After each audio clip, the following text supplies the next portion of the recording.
vanhu vakuru kudya nduru shaks ndini tiki mantawa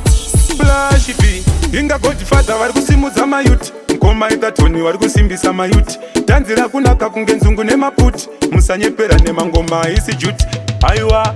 ndiani aiti dhanzo yakapera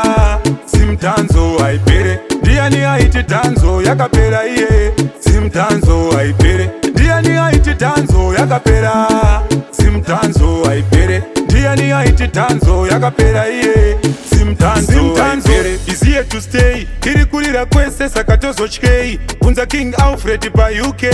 hit after hit every day inga mumakombi iri kurira chiwomuwomu pacheri chiri kurira mirai kuti dhanzi rapera kana mukadaro muri kuzvinyepera Flashie B ndiani aiti dhanzo yakapera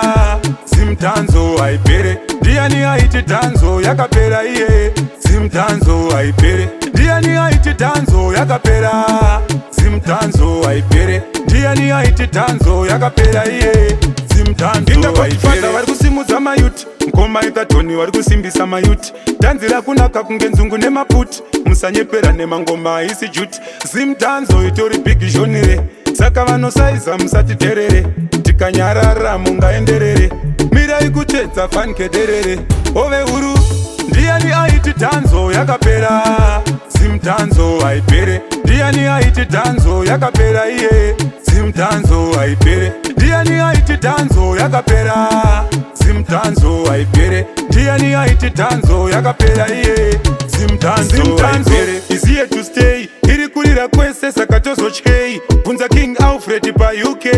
hit after hit every day inga mumakombi iri kurira chiwomuwomu pacheri chiri kurira mirai kuti dhanzi rapera kana mukadaro muri kuzvinyepera Flashie B ndiani aiti dhanzo yakapera